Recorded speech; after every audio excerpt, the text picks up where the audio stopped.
For over 60 years, the Aspen Institute has been the nation's premier gathering place for leaders from around the globe across many disciplines to engage in deep discussions like this. And I am very excited about this particular discussion.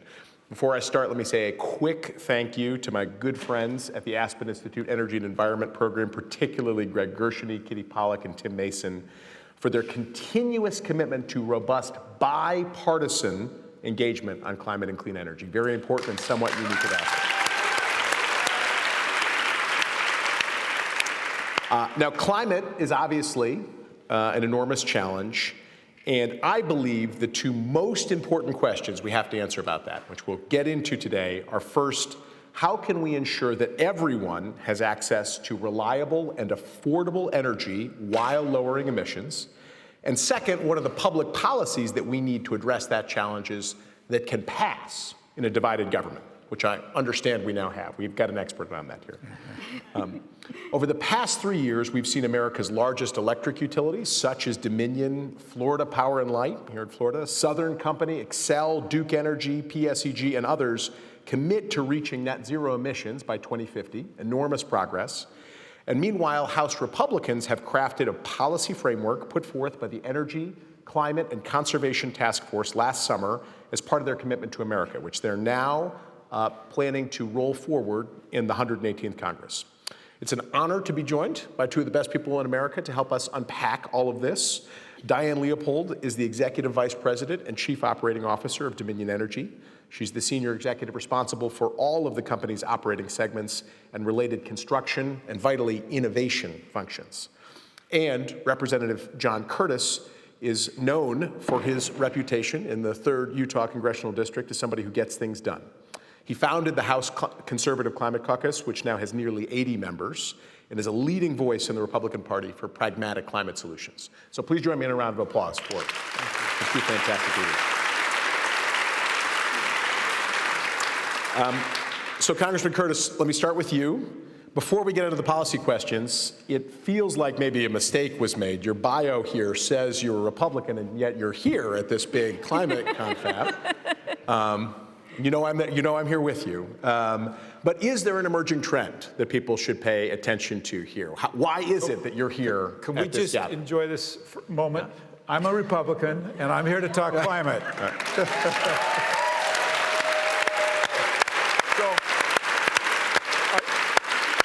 I want you to know that at 4 o'clock this morning, I woke up in Provo, Utah. There was 4 inches of snow on the ground. And I have spent the day getting here because I want to, the most important message I could leave with you is that Republicans care deeply about the earth, about leaving it better for our children than we found it. I will grant you that we don't talk about it very well. We haven't figured out exactly how to do that. We're doing much better, but I want you to know this. I formed a group of Republican lawmakers in Congress. 80 Republicans have joined my Conservative Climate Caucus. The first tenet of that caucus is that the climate's changing and man's had some influence on it. And now we want to tell you what we are going to do about it. And historically, all we've done is tell you what we don't like, and we're here to change that dialogue and tell you what our ideas are. And I believe we can have affordable, reliable, clean energy.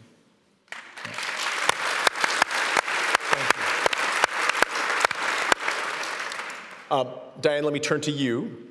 You're running a large public power company, investor-owned utility. You've made some very significant commitments to clean energy, and I'd love for you to share more about those with the group. And you're also, your ratepayers like their energy clean, but they also like it all the time, and they like it affordably. And so, the congressman just laid out this dual commitment. How are you approaching delivering electricity clean, affordable, and reliable? Sure. Well, thank you, and great to be here, everybody. So in many ways, at least for the United States, the power sector has really led the way in climate reductions. About 90% of the U.S.'s reduction in greenhouse gas has been because of the shift of the power industry since 2005. And when we first started talking about sustainability, and that word was kind of the new buzzword, a lot of people thought sustainability equals clean, and that's absolutely true. But there's really been a shift of understanding for exactly what you said, that we will not be successful in a sustainable future if it's not clean and reliable and affordable. So how that confluence comes together is really one of the key tasks that the industry has really been focused on. So we have certainly said that we would be net zero by 2050. Our main state where we have power is in Virginia, and there's actually a law to be carbon-free by 2045, which is an incredibly significant task, especially when it comes to that affordability and reliability on top of it. But we were one of the first integrated electric and gas utilities that said that we would be net zero by 2050 in both carbon and methane. And then we went further a few years ago and said that we would also add in scope 3 emissions. So the carbon emissions that are generated by our suppliers upstream or our customers downstream in their usage. So very significant commitments. And when I look at that process of how do you ensure it's reliable and affordable as you're getting clean, there's no one easy answer to that. And so where I look that there are really 3 step changes that have to happen. The first one's already happened, which is how can we try to replace a lot of the coal-fired generation with lower emissions. So that coal to gas conversion happened about a decade ago.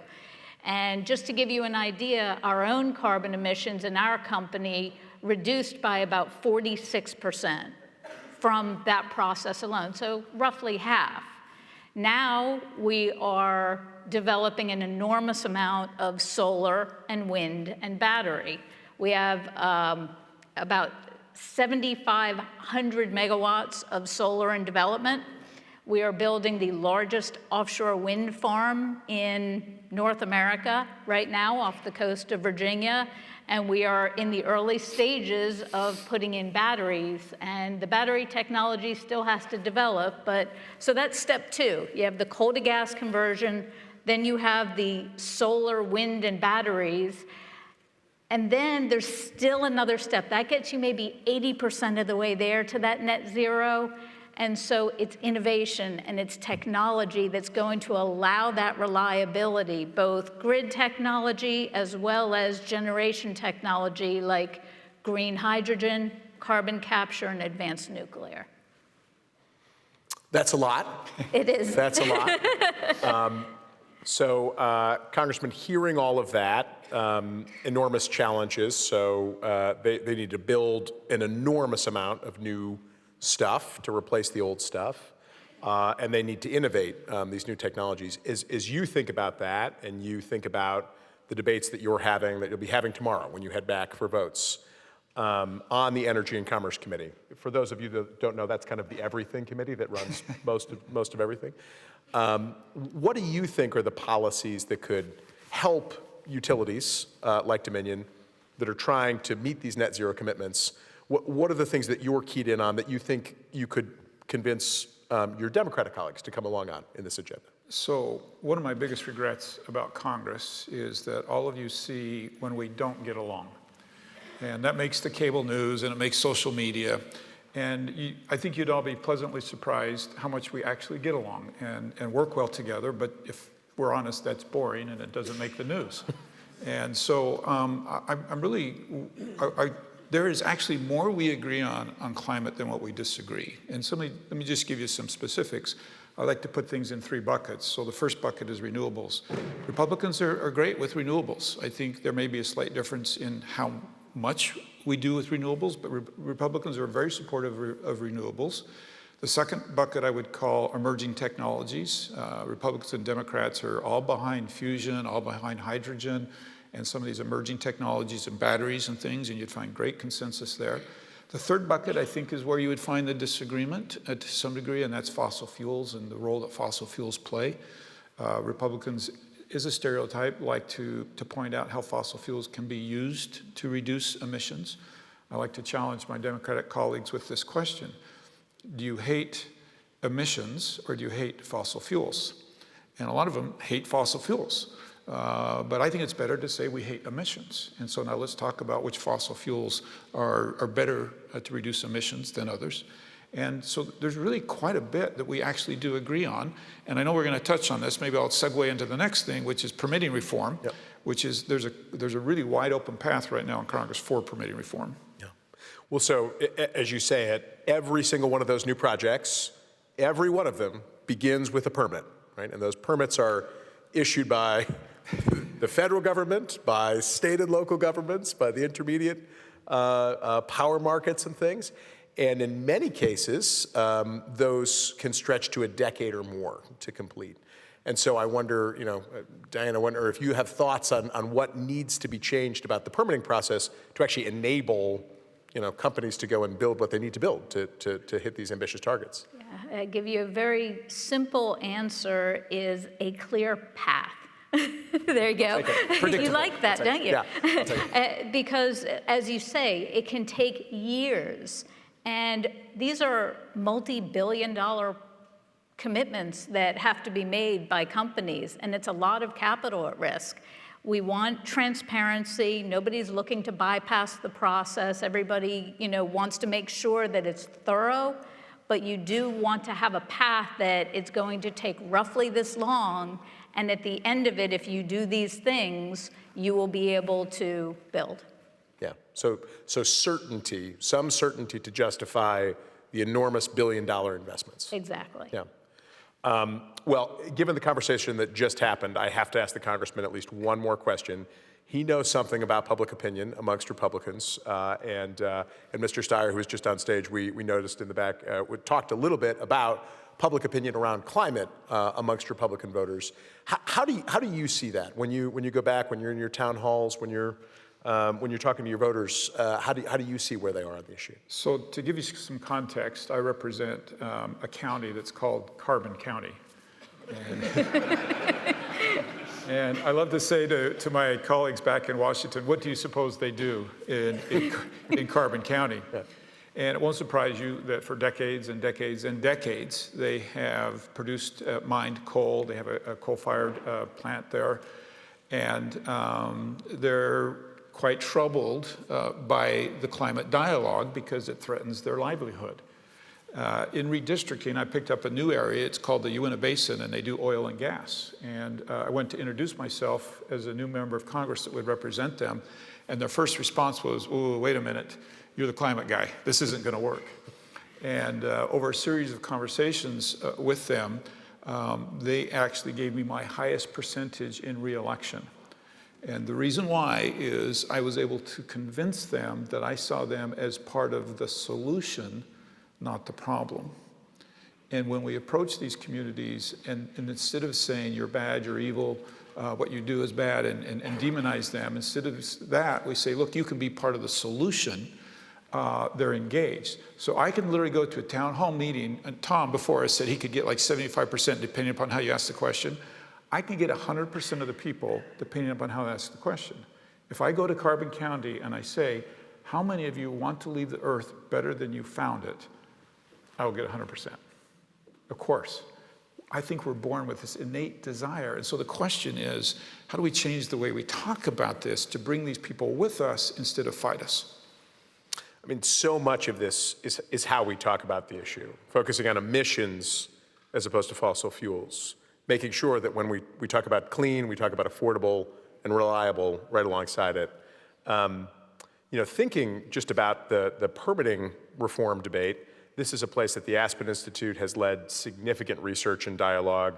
The Cleaner, Faster agenda was produced here at Aspen. Everyone should go and look up Aspen Cleaner, Faster. It's the most ambitious clean energy permitting reform agenda ever produced. It's very exciting. I hope it's You had a lot to do with it. What's that? It had something to do with it. Hope it's passed in law very soon. How do you think we talk about permitting? Obviously, this is an issue where Republicans are a light year ahead of many of your Democratic counterparts. And so how do you think we talk about this issue in DC in a way that's inclusive and gets us to a bipartisan Well, I'll tell you, my Democratic colleagues are worried that when we say NEPA reform, that we want to undermine environmental standards. And you so eloquently said, you don't want to get around any standards, you just want predictability.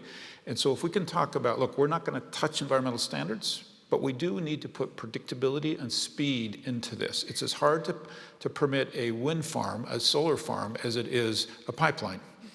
Right, and so if we can get down, and the reality of it is every climate goal we have, every energy goal we have is being blocked by permitting reform. And that's how we need to talk with our Democratic colleagues about it, like how do we fix this? And I do know there's a number of them ready to talk about it. It's exciting. Well, thank you both so much for the conversation, and thanks to the Institute and to all of you for coming.